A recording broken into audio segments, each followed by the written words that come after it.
As escolas é um lugar que, na verdade, os filhos eles estão inseridos. Os pais deixam lá tranquilamente no começo do dia, achando que eles estão completamente seguros. E onde, na verdade, a gente percebe que há uma deficiência em logística de saúde voltada para essa área. Quando a gente vai colocar um filho na escola, a gente se preocupa com a metodologia, se é bilíngue, se o inglês. A gente se preocupa se ele cair na escada, bater a cabeça. E aí? Eu acho que eu nunca pensei nisso, sabia? Existem escolas que nós fazemos prospecção que falam para nós que a escola existe há 40 anos e nunca aconteceu nada. O que não quer dizer que nunca vai acontecer. E que não tenha que estar preparado. Exatamente.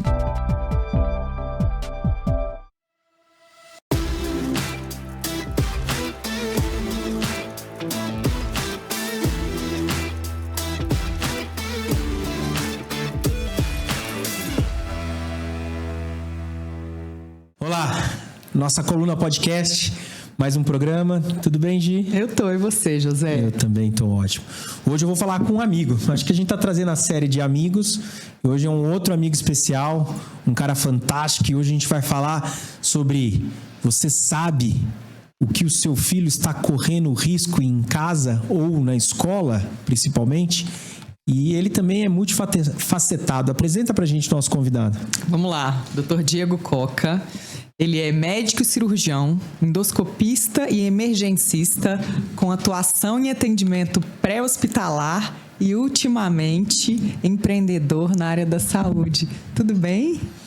Tudo ótimo. Boa noite, José. Boa noite, Gia. É um prazer muito grande e muito obrigado pelo convite. Prazer é todo nosso e eu já quero que você comece falando dessa tech, como é que é? Health Tech. Health Tech. Bom, vamos lá.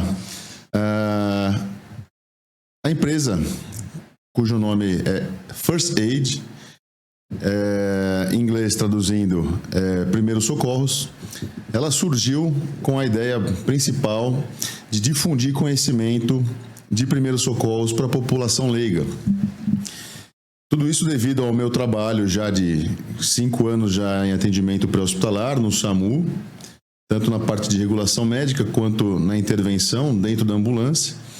E vem com o ideal, com o propósito de difundir o conhecimento para a maioria da população, para que alguma coisa seja feito, manobras simples e que podem trazer um benefício muito grande para os pacientes numa situação crítica, numa emergência. José estava me contando, a gente vindo para cá para gravar, e ele me falou um pouquinho da ideia que seria colocar nas escolas essa... Como é que seria? Explica para a gente exatamente. Isso, exatamente. Então, a empresa ela surgiu com esse intuito educativo, educacional, de promover conhecimento, e com o passar dos anos e necessidades de mercado, tudo começou, na verdade, na escola do meu filho, né? Eu, enquanto coordenador médico do SAMU, tive a necessidade de capacitar de uma forma simples, rápida, os professores da escola, principalmente para que o meu filho não corresse o risco de ter um engasgo, alguma situação fatal ali na escola. Então, nós fizemos uma capacitação bem singela, bem simples, mas de um significado muito grande. E aí, posteriormente, eu me profissionalizei, montei a empresa com CNPJ, com toda a estrutura, e voltei na escola para capacitá-los de uma forma mais profissional. Então, fornecendo certificado, né? Tudo isso baseado numa lei federal que existe desde 2018, que é a Lei 13.722, que está em vigência desde 2019, cujo nome é chamado de Lei Lucas, que essa lei obriga escolas públicas e privadas a capacitarem os seus professores em primeiros socorros, noções básicas de primeiros socorros, né? Para que o primeiro socorro seja feito de uma forma rápida e eficiente, até que o serviço médico de emergência chegue para continuar o atendimento. Então, a partir dessa demanda, nós desenvolvemos, com a expertise que adquiri no SAMU, uma solução de logística de saúde. Eu comecei a perceber neste mercado, nesse nicho, que as escolas, em conversa com vários diretores, lugar que, na verdade, os filhos eles estão inseridos, na qual os pais deixam lá tranquilamente no começo do dia e achando que eles estão completamente seguros. E onde, na verdade, a gente percebe que há uma deficiência em logística de saúde voltada para essa área, né? Então, conversando com algumas diretoras, principalmente para casos mais complexos, a gente pode perceber que há um pânico geral, porque, na verdade, a escola, o ambiente escolar, ele é propício para a parte pedagógica, educacional, e não especificamente para a área da saúde. Então, a competência técnica de um professor, de um diretor, não é da área da saúde, obviamente. Então, a gente percebeu que há várias dores, existem várias dores para os gestores escolares em relação à saúde. Isso é incrível, né? Porque quando a gente vai colocar um filho na escola, a gente se preocupa com a metodologia, se é bilíngue, se o inglês, se... A gente se preocupa se ele cair na escada, bater a cabeça. E aí? Eu acho que eu nunca pensei nisso, sabia? E isso vem da experiência do quê? Das vezes que eu atendi uma criança numa escola, né? É engraçado que... Com o SAMU. Pelo SAMU. Pelo SAMU, exatamente. E é engraçado que todas as vezes que eu saía de um plantão noturno, eu ia levar o meu filho já fardado, né? E aí a diretora, os professores começaram a ver que eu chegava fardado para levar meu filho, e a gente entrava até a salinha, deixava ele aos cuidados da professora, e todo mundo via, enxergava, as crianças ficavam vendo, era muito atrativo, né? A gente chegar fardado. E aí houve um interesse da própria direção, juntamente com a nossa conversa, de que algumas lacunas em relação à saúde, né, e através dos meus questionamentos, o que aconteceria numa situação Y, X, um pouco mais crítica ou complexa, e elas não tinham, na verdade, a resposta que eu esperava, né?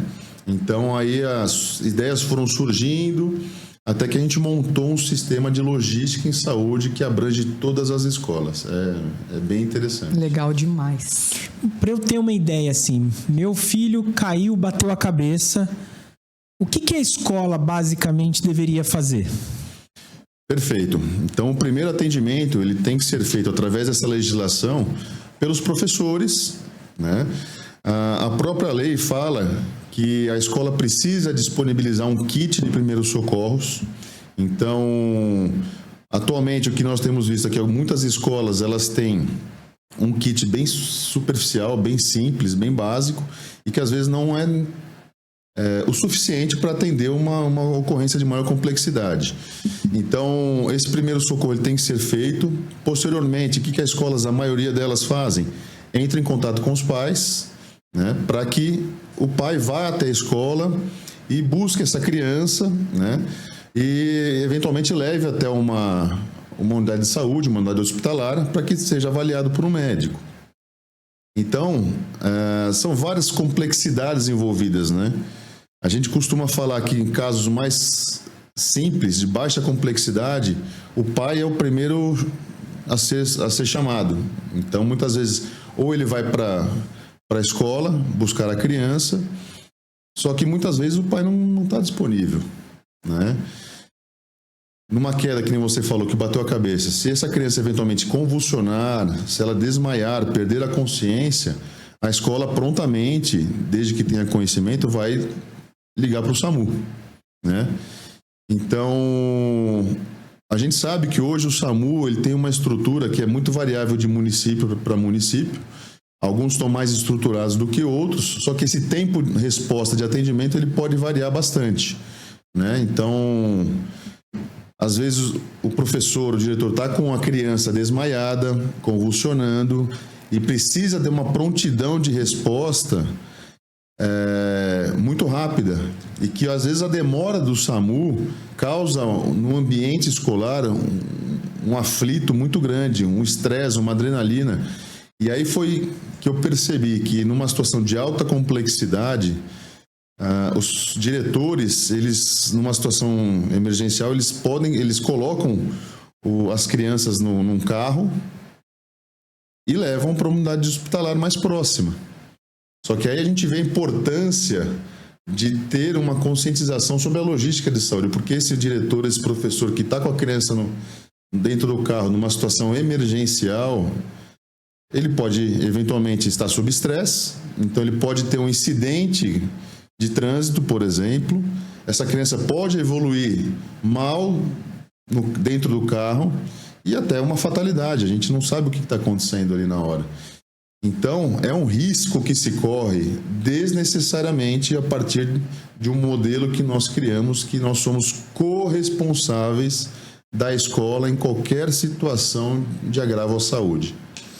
E quando a gente está falando de uma urgência, emergência, o tempo é fundamental, né? A gente chama de hora de ouro, não é isso? Gold minute. Minuto de ouro. Porque depende, a gente não sabe, né, o que está acontecendo, mas uma criança desmaiada, convulsionando, uma crise de asma muito forte, um broncoespasmo, dificuldade de respirar. Então, cada minuto é crucial no tempo-resposta, né? Então, às vezes a gente não tem essa percepção enquanto pai, né? Mas a gente que atua no serviço pré-hospitalar de urgência e emergência, a gente se depara diariamente com situações como essa. No melhor cenário, qual é um tempo fantástico da ligação para o SAMU e a ambulância chegar na escola? Pensando no mundo ideal, quanto tempo deveria acontecer isso? Esse é um termo que a gente utiliza no pré-hospitalar, que é o tempo-resposta, o tempo de acionamento da ambulância até a chegada dele no destino. Num cenário ideal, vamos falar aí um exemplo bem característico da nossa área, é o SAMU de Paris, por exemplo, que ele tem um tempo-resposta entre 6 a 10 minutos. Uau! Então, existem várias realidades europeias e distribuições locorregionais de ambulâncias, de viaturas, de equipes, que permitem que qualquer ponto da cidade há uma ambulância em no máximo 10 minutos. E o nosso? A realidade brasileira é muito difícil porque o Brasil, na verdade, ele é muito diverso. Um continente. Principalmente em extensão. Então, colocando estrutura do SAMU versus área de atuação, ele é muito diversificado. Então, em grandes capitais, isso pode demorar de 10, 15 até 40, 50 minutos. Né? Porque, na verdade, existe uma regulação médica para filtrar os casos e dar a sua devida complexidade. Né? Então, existem alguns tipos de recursos, ambulâncias de suporte básico e ambulâncias de suporte avançado. Temos também as motolâncias que permitem um tráfego mais rápido.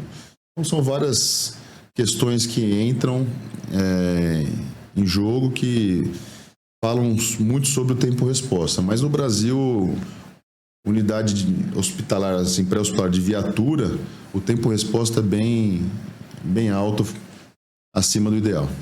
E um diretor de escola percebeu a importância desse primeiro atendimento? Sabe que a sua criança está vulnerável, a região dela não tem esse SAMU tão rápido. Como faz para acessar a tua empresa, contratar? Eu já quero levar para a escola do meu filho. Eu também. É engraçado que vocês comentando isso, a gente faz uma pesquisa com vários conhecidos, né, colegas, pais de outros alunos, e as pessoas não têm a dimensão, né, do que é esse serviço de logística. Então, como que funciona? Nosso serviço, nós apelidamos ele de projeto HASS, que é HASS, que é a abreviação de Health and Safe School, uma escola saudável e segura. E esse projeto ele é baseado em 3 pilares, sendo o primeiro pilar o treinamento e capacitação dos seus professores, de acordo com a Lei Federal 13722, a Lei Lucas, que é onde será feito realmente o primeiro socorro, certo? O segundo pilar é baseado na telemedicina, então nós disponibilizamos um totem que permite realizar essa telemedicina imediatamente uma consulta com um médico especializado em atendimento de urgência e emergência, que vai diferenciar os tipos de ocorrência. Então, todo agravo à saúde, ele pode ser classificado em alta ou baixa complexidade. Então, casos de baixa complexidade, entre eles, uma dor de cabeça, uma febre, um enjoo, vômito, uma dor de barriga, ele é avaliado por um médico, é feita uma hipótese diagnóstica e, inclusive, a medicação no ambiente escolar mediante prescrição médica. Então, nesse totem, nós temos um monitor multiparamétrico que permite a avaliação de sinais vitais, então pressão arterial, saturação, frequência cardíaca e temperatura, juntamente com uma balança que vai pesar essa criança, porque tudo em pediatria é baseado em peso, né? Então, de acordo com essas informações, o médico consegue formular uma hipótese diagnóstica. Para isso existe um CID, um Código Internacional de Doença, que futuramente permite nós avaliarmos num período de tempo todos os CIDs, todos os agravos à saúde daquela escola. Então, com isso, a gente identifica, faz estatística e faz promoção de saúde. O médico, quando é colocado na telemedicina o CPF da criança para identificação, o médico já tem a ficha de saúde do aluno, então a gente tem acesso a toda antecedente de doença, de alergias, medicamentos de uso contínuo, inclusive plano de saúde, caso a criança tenha, e o seu hospital de referência. Então, isso permite uma agilidade que o médico regulador vai ter em posse só com o CPF da criança. Mas como que a gente consegue isso? No começo do ano, todos os pais são obrigados a preencher essa ficha de saúde do aluno e a nossa ficha ela é totalmente digitalizada e fica em nuvem, né, de acordo com todas a LGPD. Então, permite com que com o CPF da criança a gente acesse imediatamente todo o histórico da criança. E ali tem o termo de consentimento informado sobre medicação em ambiente escolar, com avaliação médica, autorização de remoção hospitalar para o hospital de referência, e aí que entra o terceiro pilar. Caso essa criança tenha um agravo à saúde da escola de alta complexidade, então, por exemplo, uma queda, bateu a cabeça, teve um corte, ou está com muita dor de barriga, uma dor fora do normal, um acidente na educação física, então teve um entorse, uma luxação, uma fratura.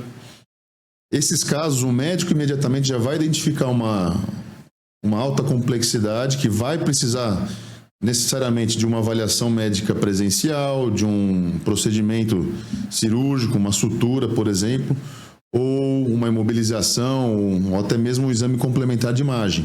Então, neste momento que já é identificado uma alta complexidade, o médico já aciona a nossa ambulância. Essa ambulância ela vai estar posicionada em tempo médio de 15 a 20 minutos do colégio.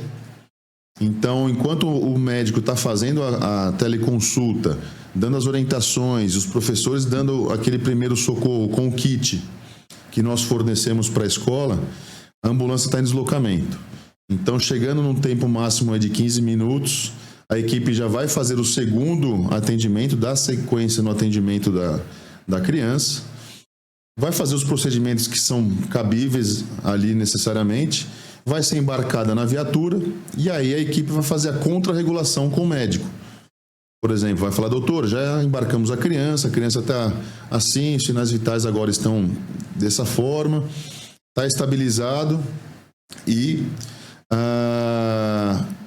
podemos remover quando necessário. Então, o médico já vai ver qual que é o hospital de referência, fala, o hospital da criança é o hospital X, podem se encaminhar. Então, nesse momento, um acompanhante da escola vai junto na ambulância com a criança, para ter um responsável, e vão se deslocar até o hospital. Neste momento, o médico regulador já faz a interface com os pais, já manda um link para o celular dos pais, faz uma videochamada para dar ciência dos fatos. Tranquilizar, né? E tranquilizar principalmente, né? Falar, eu sou o doutor Diego, a escola me chamou porque aconteceu isso com seu filho, mas ele já foi dado o primeiro socorro pela escola, a nossa equipe já está lá, já está embarcado, o hospital de referência de vocês é Hospital X, então ele já está em deslocamento, aí a senhora ou o senhor já podem se remover, se deslocar até o hospital com calma, tranquilidade, porque lá a nossa equipe, juntamente com o responsável da escola, já vai abrindo a ficha, né? Já vai ter um atendimento preferencial, porque já vai chegar de ambulância, então caracteriza como uma emergência, não vai ter que esperar fila e tempo de espera necessariamente. Então, isso traz uma segurança, uma sensação maior de segurança para gestores escolares, para os pais e principalmente para as crianças. Para todo mundo. Nesse caso, né, super grave, em 15 minutos a criança já consegue estar a caminho do hospital?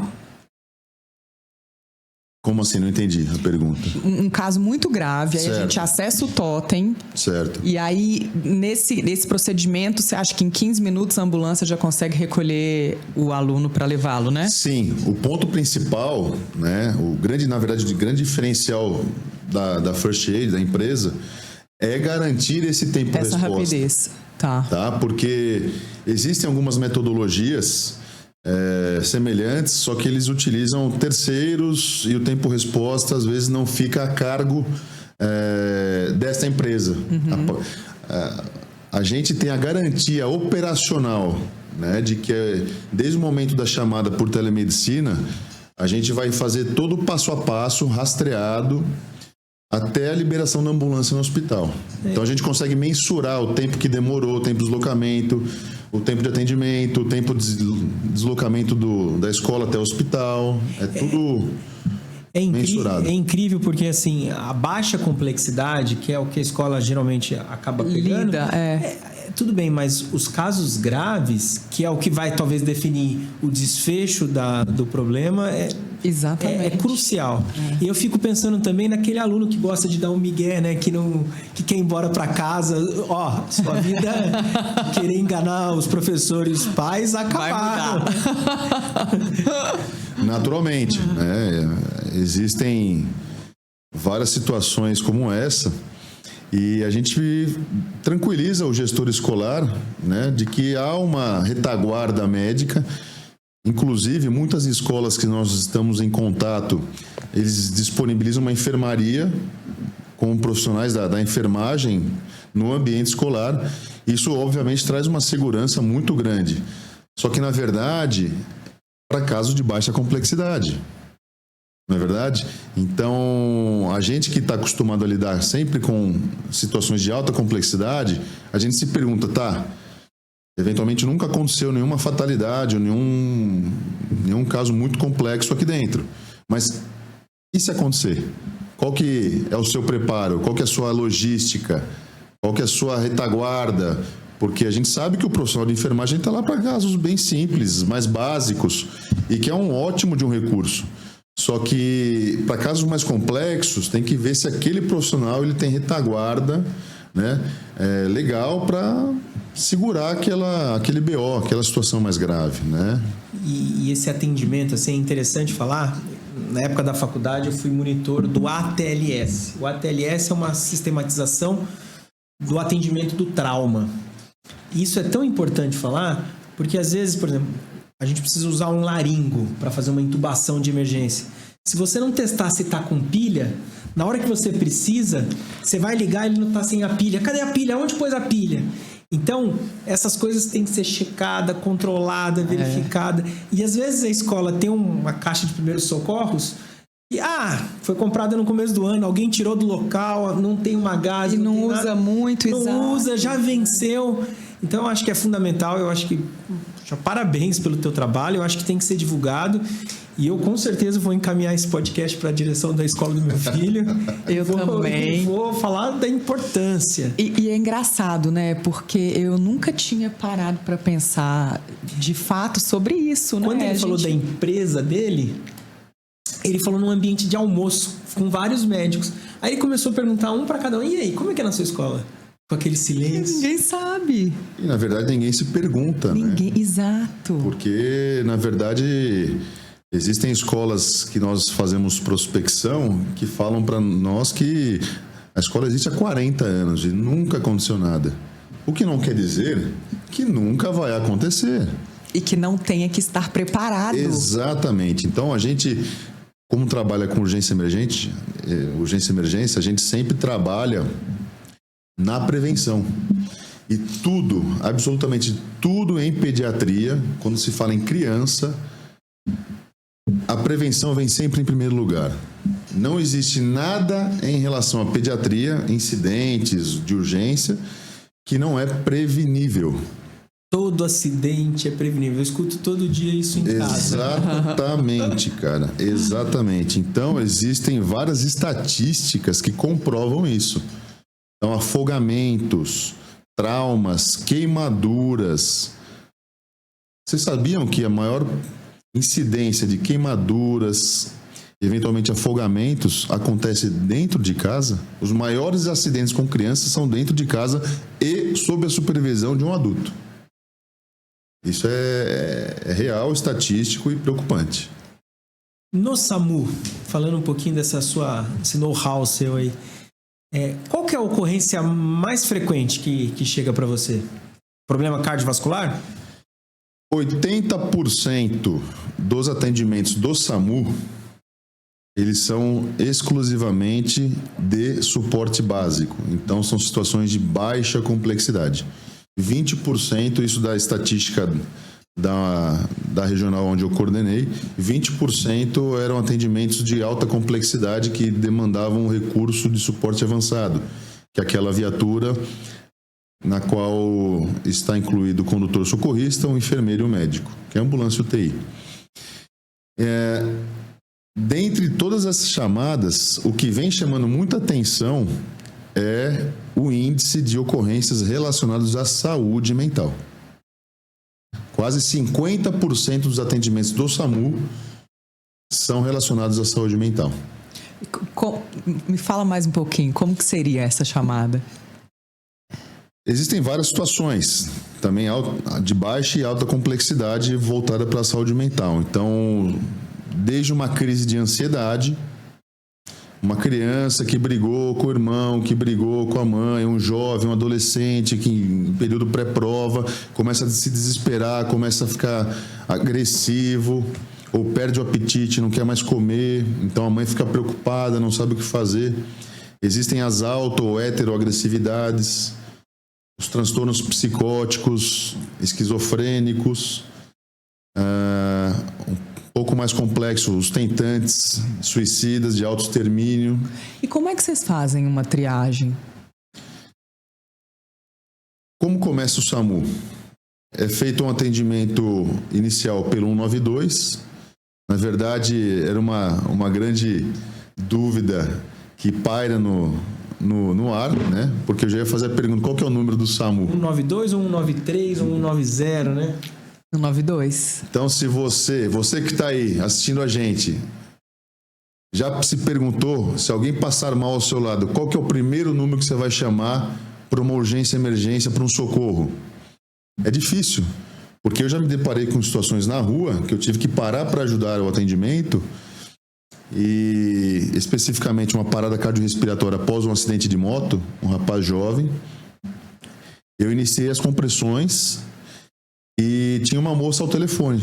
Eu falei, você já ligou para o SAMU? Ah, já liguei. Então deixa eu falar. Quando a moça colocou o telefone na minha orelha, eu falei, quem está falando? Ela falou, Polícia Militar, boa noite. Então, eu percebi que ela tinha ligado para 190, que é o número da Polícia Militar. E naquele momento, a Polícia Militar ela não tem muito a acrescentar, porque é uma força pública ostensiva, né? Então, aí ela teve que desligar, pedir para ligar 192, que é o número do SAMU, e aí entra-se esse chamado numa central de regulação, é feita uma triangulação por antenas, então o SAMU ele é municipalizado, então se você está aqui na cidade de São Paulo, você vai ligar 192 e vai cair na central de São Paulo. Se você está em outra cidade, vai cair na regulação médica daquela cidade. Então, às vezes, áreas limítrofes pode acontecer de cair em outra central de regulação, mas isso é automaticamente repassado prontamente. Então, quando você liga 192, vai cair na central, quem vai atender o telefone é uma telefonista auxiliar de regulação médica. né, que a gente chama a sigla de TARME. Então, ela vai pegar os dados da ocorrência, basicamente, qual que é a cidade que você fala, porque às vezes existem regulações que são regionalizadas, 2, 3, 4, até 20 cidades. Então, é importante saber qual que é a cidade. Depois, o endereço.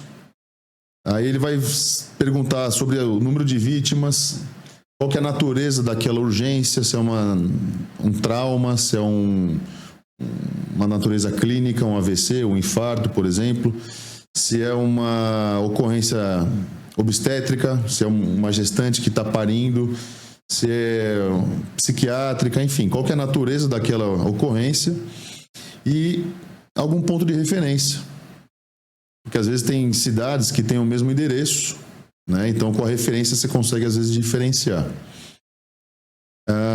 Após esse chamado, a TARME encaminha a ligação para o médico regulador, que vai fazer perguntas focadas àquela ocorrência. Então, se é um trauma, quantas vítimas são, se há sangramento visível, se tem nível de consciência, se a paciente está acordada, se está desacordada, se está respirando, né? Vai fazer uma triagem para saber qual tipo de viatura encaminhar para aquela situação. Então, as viaturas, elas são, como eu havia falado, o suporte básico, que é formado por um condutor socorrista e um técnico de enfermagem. A ambulância UTI, o suporte avançado, que é um condutor, um enfermeiro e um médico. E as motolâncias. Ultimamente tem tido o suporte intermediário de vida, que é tripulado por um condutor, um enfermeiro padrão e um técnico de enfermagem. Então, cada um com a sua especialidade, com a sua área de atuação. Então, o médico faz essa triagem, classifica também por priorização de chamado, e aí a gente utiliza as cores, que vai decorrer também do tempo de atendimento. Então, situações mais urgentes, emergenciais, classifica-se como vermelho. Depois tem laranja, amarelo, verde e azul. Então, é feita essa triagem, porque a gente não pode classificar, por exemplo, um motoqueiro acidentado que está desacordado, colocar menos prioridade para ele do que uma torcicolo, uma dor de uma cólica renal, eventualmente, né? Então a gente tem que priorizar os atendimentos, porque eles são inúmeros e não tem viatura para todos eles 100%. E aí, quando fala nisso, a gente tem que tocar nesse assunto, né? O trote. Quando você está fazendo um trote, ligando para o SAMU, uma brincadeira que para você não parece ter maldade, na ponta da outra ligação, às vezes uma vida está se perdendo, né? Mas tem ainda muito trote? Tem. Por incrível que pareça, parece até brincadeira, né? Mas acontece. E eu não sei realmente, de fato, dizer o porquê que existe esse tipo de situação, né?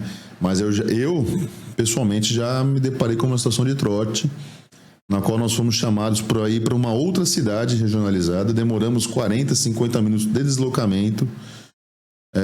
Acho que passaram com uma parada cardíaca após um acidente. E era na beira de uma rodovia. Chegamos lá, não tinha acidente, não tinha vítima, não tinha absolutamente parada cardíaca, não tinha nada. Que absurdo. Procuramos e não encontramos nada. E aí a gente dá ciência para o médico regulador, que naquele local, endereço confirmado, não tinha nada, então é dado o cancelamento do chamado e a gente retorna para a base. Só que é um suporte avançado, né? Você pode estar indo para uma outra situação de maior risco, complexidade. Isso é crime, né? Se for pego a pessoa que fez isso, é um crime, não é? Com certeza. Todo chamado do SAMU, ele é rastreado. Né? Existe o identificador de chamada, que a gente consegue fazer essa identificação. E a gente tinha até um relatório, na época, de vários chamados daquele telefone. Então, a gente fazia um reporte, fazia um documento oficializando isso para a Polícia Civil, para a operadora de telefonia, né? Fazia identificação, isso é crime. E outra coisa que também tem que falar, que o SAMU não é meio de transporte, não é? Então, isso é uma outra coisa. Então, assim, eu tenho uma consulta no hospital e eu tô com dificuldade para ir. Não é uma outra... Acontece. Gente do céu. Mais do que a gente imagina. Então, fica a cargo do médico regulador fazer essa triagem e principalmente a orientação para o usuário, né? Porque às vezes realmente a pessoa não sabe, desconhece do sistema. Então, a orientação ela é fundamental, né? Existe até um trocadilho que muitos profissionais utilizam aí nas redes sociais, que é o SAMUber. Que as pessoas chamam o SAMU para simplesmente nada. Então, já acontece... É bem comum, às vezes, as pessoas chamarem o SAMU, fazer a ligação, eu atendo como médico regulador, eu vou fazendo a triagem, vejo que é algo de baixa complexidade, às vezes até acompanhamento ambulatorial, e às vezes até questiono se o paciente, o solicitante, tem carro na garagem que pode se deslocar, se locomover com meios próprios para a unidade de saúde, né? Para otimizar o serviço público, né? Os recursos que são escassos. Então, muitas vezes os pacientes, os solicitantes têm o recurso próprio de locomoção, mas preferem chamado, né, da viatura por qualquer motivo aleatório. Mais fácil acesso, talvez, ao hospital? Eventualmente, não pega fila, chega pela emergência. A gente não conseguiu ainda identificar o principal motivo, mas isso é comum. Infelizmente. Eu queria saber como é que vocês lidam emocionalmente com, acho que muitas tragédias que acontecem nesse dia a dia.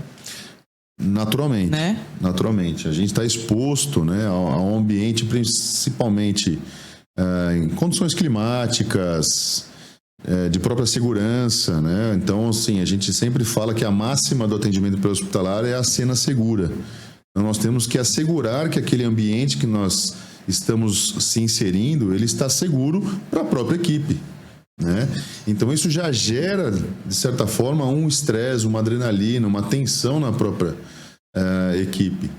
E já aconteceram várias vezes da gente ter que pegar o paciente na situação que está, embarcar da forma mais rápida e segura possível e complementar o atendimento a alguns quilômetros de distância, porque é uma área insegura, né? Então, isso acontece, isso gera um estresse e todo profissional ele tem que ser treinado para estar preparado para isso, identificar esses riscos e mitigar qualquer eventual situação. Né, porque é isso, é muito estresse e vocês estão sempre, né, calmos e... Não, é só impressão. Parece. Mas é o autocontrole nesse momento, porque assim, se tá todo mundo desesperado na cena, né, do acidente, o primeiro atendimento ali, se você não mantiver a calma, não resolve. Você atropela, né, as coisas. Sim, naturalmente. E é engraçado que, assim, até nos nossos treinamentos de primeiros socorros com os professores, como eles não estão acostumados com esse tipo de situação, nós colocamos um ambiente de estresse, nós criamos um ambiente totalmente desfavorável psicologicamente, exatamente, que é o que acontece de fato. Então, é engraçado que numa das técnicas que a gente utiliza, nós temos um grupo de 10 pessoas para cada instrutor, né, para que facilite a aprendizagem. Então, a gente vai ensinando e deixando com que cada pessoa, cada professor execute a manobra. E no último, a gente cria esse ambiente de estresse. Então, aquela pessoa, ela viu 9 pessoas fazendo a mesma manobra, o mesmo jeito. Então, teoricamente, já era para estar com aquele aprendizado já bem sedimentado. Só que é engraçado que quando nós colocamos aquele ambiente de estresse, então, por exemplo, num desengasgo de um recém-nascido, que eu pego a criança, o bebezinho de colo e gera um estresse. Ai, por favor, meu filho, me ajuda, me ajuda. Então, a gente cria um ambiente estressante. As pessoas, muitas vezes, elas travam. Elas não conseguem dar sequência no atendimento.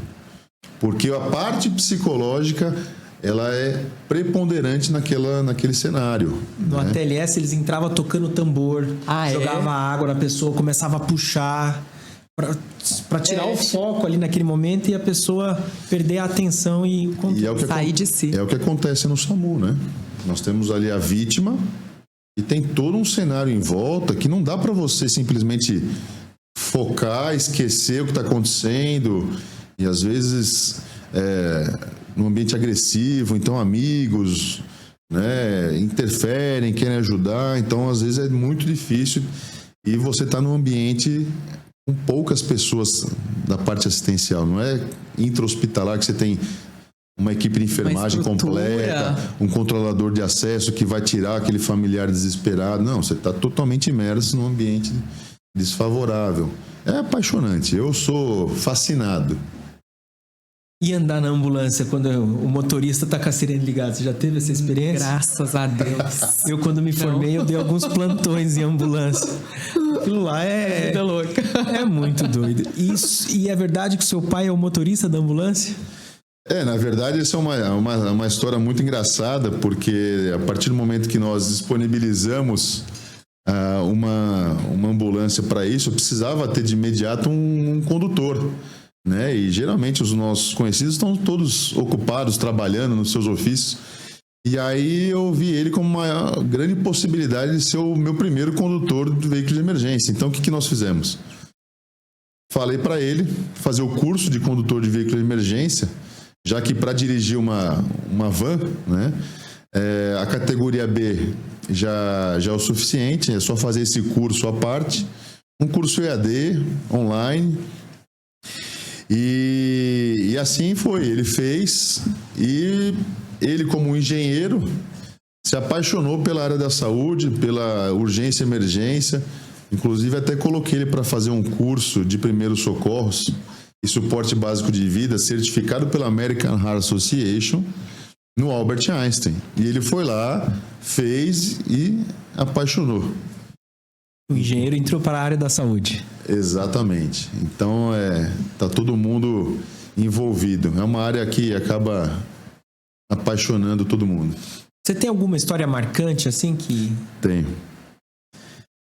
Eu vou até me preparar psicologicamente para conter a emoção, mas é uma história que geralmente eu costumo contar nos treinamentos. Eu estava de plantão num domingo de manhã, eu era coordenador na época, cobrindo um buraco de escala, e entrou um chamado para nós de um parto domiciliar com a criança que nasceu parada. Por sorte, o local era muito próximo da base que nós estávamos. Nasceu parada? Nasceu parada cardiorrespiratória, nasceu morta. Uau! Né? Então, engraçado que eu tinha virado pai há pouco tempo. Então, no deslocamento, por mais breve que tenha sido, eu estava imerso num ambiente completamente alucinado, porque eu tinha acabado de virar pai, meu filho tinha meses, e aí você ir para uma ocorrência de uma criança que acabou de nascer parada, morta, é uma responsabilidade muito grande. Então eu fui tremendo até o local da ocorrência. Chegando na ocorrência, eu me deparei com um cenário bem intrigante, na qual era um quarto, e era um parto programado. Não foi um parto aleatório, um parto programado, com piscina aquecida, tinha doula, fotógrafa, enfermeira, obstétrica, tinha um cilindro de oxigênio, tinha uma estrutura bem equiparada, né?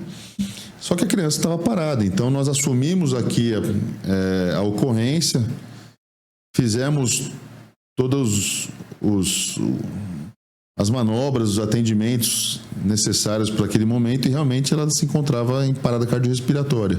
Então, iniciei rapidamente a massagem cardíaca, oferecendo oxigênio sob ventilação com pressão positiva, né? E menos de 2 minutos, um ciclo bem rápido, a criança já voltou com pulso. E foi um dos maiores desafios da minha vida, foi ter que entubar um recém-nascido. Quem que dentro da medicina entuba um recém-nascido? Ou é um residente neonatologista de UTI neonatal, ou eventualmente algum residente de anestesia para fazer algum procedimento de urgência, enfim. Então nós não somos treinados para fazer isso na prática, porque é de alta complexidade. E foi uma das experiências mais difíceis da minha vida em quase 15 anos de formado, que é entubar um recém-nascido. É muito difícil. E é o que eu falo, às vezes é uma área que eu me sinto com um dom, porque é uma coisa que acontece tão naturalmente que a gente tem um conhecimento teórico, né, para executar, e aquilo foi um momento tão mágico que eu só percebi o que eu tinha feito quando nós já estávamos dentro da viatura. Aí que me deu um estalo, eu falei, nossa, o que está acontecendo, né? Foi tão instintivo e tão natural. Quando eu caí em si, eu estava dentro da ambulância, com a criança toda monitorada, a gente fazendo a ventilação, pressão positiva. E o que é mais engraçado, o Hospital Municipal de Referência tem uma UTI neonatal, porém, os casos são reservados exclusivamente para os pacientes que nascem dentro do hospital. Então, não é uma UTI neonatal aberta para a população. Ela é estritamente voltada para aqueles partos mais complexos que acontecem dentro do hospital. Só que é uma situação completamente atípica e de uma relevância social muito grande. Então, eu entrei em contato com o médico regulador, falei, tivemos um retorno da circulação espontânea de um recém-nascido, nascido de um parto domiciliar, que eu preciso de uma UTI neonatal.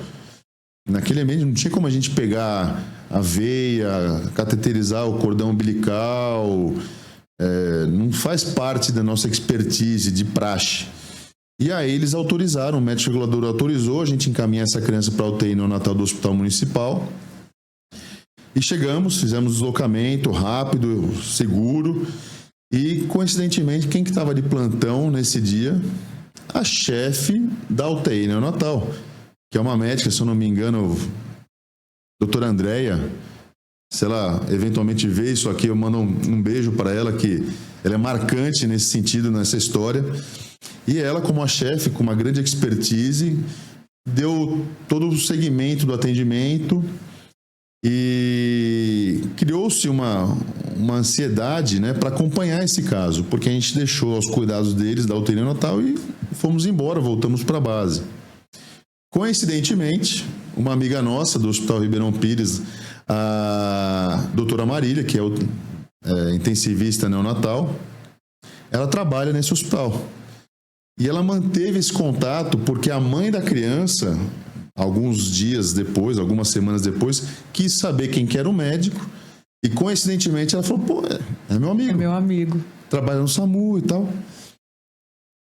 E aí ela fez essa ponte, esse contato com a gente, né? Então eu acompanhei a evolução da criança através de fotos, vídeos.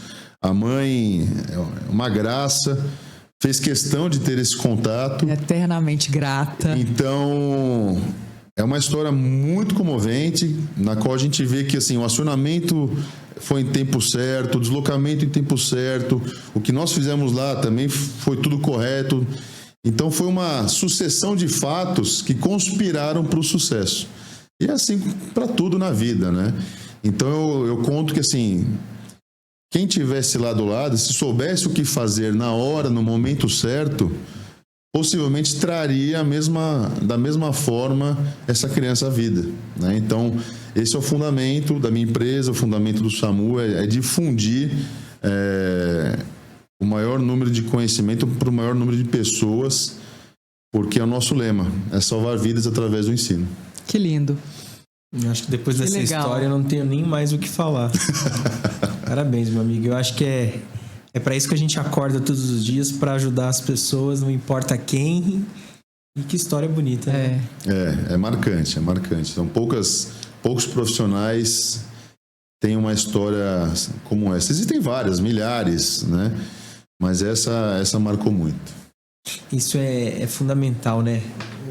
O pronto atendimento, a ideia de nascer em casa, tudo aquilo que eu acho que a gente tem um outro programa para tratar esses assuntos, né? Mas só para deixar claro, eu acho que essa informação é importante para quem está em casa ouvindo. No momento que um paciente tem uma parada cardiorrespiratória, o tempo começa a correr. E é o tempo de você mudar a história natural dessa doença. Em quanto tempo esse paciente começa a ter sequela neurológica se nada for feito? A cada 1 minuto, o paciente, a vítima em parada cardiorrespiratória, diminui-se 10% da taxa de sobrevida dele. Então, vamos colocar aqui para 100%, estamos falando em 10 minutos. Então, em 10 minutos, se nada for feito, ele já tem 100% da sua sobrevida prejudicada.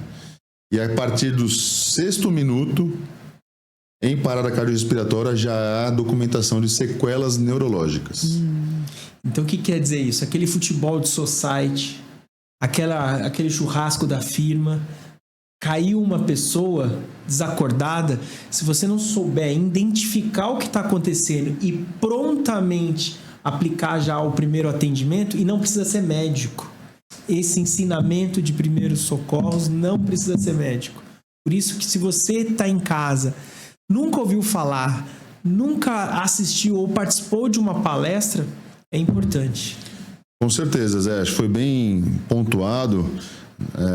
É gratificante a gente ter relatos de turmas que nós formamos, ou até professores em escolas que nós passamos esse ensinamento, nós temos o feedback de que, num prazo de tantos meses ou semanas, eles utilizaram todo o conhecimento. É engraçado que até numa escola, os professores meio que disputaram quem que ia fazer o próximo atendimento nas crianças. Porque, assim, nós costumamos falar que quem não está preparado para o primeiro atendimento, quem não está preparado, foge. Quem está, age. É verdade. Né? Então, essa insegurança de saber o que fazer, ela vem pelo desconhecimento. Né? Então, a gente sempre fala, a urgência e emergência, ela é a qualquer a qualquer lugar e a qualquer hora. Então, é um treinamento que nós fazemos para as escolas voltada para a lei, para ter um certificado e estar em vigência com a lei? Sim. Porém, é um treinamento que a gente faz para a vida. Então, todo mundo que é submetido a essa capacitação, com certeza, em algum momento da sua vida, ela vai utilizar esse conhecimento. Meu amigo Coca, que bate-papo gostoso e que importância é falar sobre isso. Esclarecedor demais. Parabéns. Importante. Quem está em casa e quer acessar redes sociais, te localizar, mandar mensagem, perguntas, como que faz para te achar? Nós estamos no Instagram, através do firstaid.treinamentos. Estão falando aqui firstaid.treinamentos. E através do celular, pelo número 95330 011, perdão. 011 DDD 11 São Paulo 95330-3858 e pelo e-mail firstaid.treinamentos@gmail.com. Então, entre em contato conosco. E aí, Gi? Vamos levar para as escolas já, né? O Nick, como é que ele tá lá? Eu estou um pouco apavorada, porque de fato a gente não pensa nessas coisas. E agora eu comecei a ficar um pouco preocupada. E, na verdade, uma das grandes dificuldades que nós temos atualmente é o acesso aos diretores. Então, por isso que eu fico muito grato pelo convite de vocês, para que esse podcast possa atingir todos os gestores escolares do Brasil. Sim. Porque é muito difícil o acesso. Então, a gente toma várias medidas. Vai na porta, deixa o material, liga, manda e-mail. E, às vezes, esse contato ele não é tão próximo quanto a gente gostaria. Então, esse é um mecanismo que a gente acha muito útil de propagação, né, do conhecimento para que isso chegue para todos eles. Consiga, né, fazer diferença com essa informação. Sem dúvida. O Gustavo usa muito a enfermaria da escola, né? Porque ele é alérgico a essas coisas, então mandar um beijo para a enfermeira lá. Ela faz aniversário na mesma data do Gustavo, mas eu tenho certeza que se ela tivesse uma empresa dessa por trás ainda respaldando o serviço dela, ela ia ter uma segurança e uma tranquilidade. Muito maior, com certeza. Amigo, obrigado. A gente esqueceu de falar um monte de coisa, na verdade não esquecemos porque o tempo correu, voou. E depois você vai voltar para contar para a gente a sua arte, que é usar a endoscopia digestiva e a colono para fazer diagnóstico e tratamento. Muito obrigado. Bora pro próximo episódio? Bora. Se você tem um filho em casa, percebeu a importância desse papo, se você não sabia como utilizar o SAMU e tem certeza que a sua família também não sabe, vamos compartilhar esse programa, vamos ajudar a chegar a informações para o maior número de pessoas e até o próximo podcast.